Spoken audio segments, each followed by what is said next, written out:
Greetings, everyone. I'm Dr. Anth. Obtaining dates for archaeological sites is obviously very important. There are many dating methods, but the general public, as shown in movies and TV shows, seems to think that all the sites and material are dated using carbon-14. This is definitely not the case.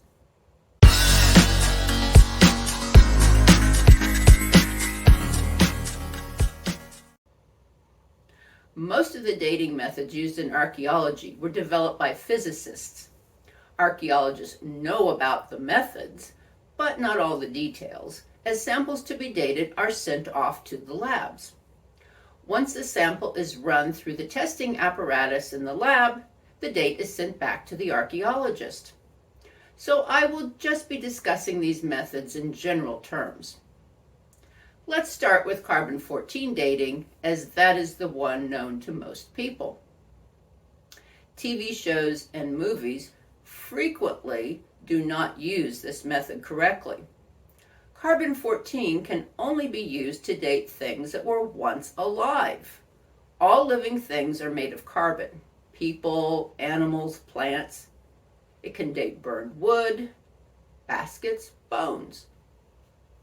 The normal form of carbon is carbon-12, but some carbon also occurs in an unstable radioactive form called carbon-14. When something dies, it quits taking in carbon, and the carbon-14 atoms begin to decay. As time passes, the ratio of carbon-12 atoms to carbon-14 atoms changes. By measuring the ratio and comparing it to what the ratio would have been at the point when that thing died, researchers can determine the date at which it died. The half-life of carbon-14 is about 5,700 years. This means that 5,700 years after the thing died, half the carbon-14 will be gone. After about 11,400 years, only 25% of the original carbon-14 will remain in the sample. Because of this relatively short life, carbon-14 is limited to dating what I would call recent past items. Depending on the type of dating equipment, carbon-14 can date items back to about 40,000 years ago, or with newer techniques to about 55,000 years ago. I've watched shows where a character will say something like, "We dated this metal device to 100,000 years ago using carbon-14. I yell at the screen, "No, you didn't." 1. Metal was never alive. 2. Carbon-14 cannot date that far in the past. However, there are other dating methods that can date truly old things. The method that is most useful for dating our ancient fossil ancestors found in East Africa is potassium-argon or argon-argon dating. This dating technique is used on volcanic ash, which hardens over time to a substance called tuff. Tuff.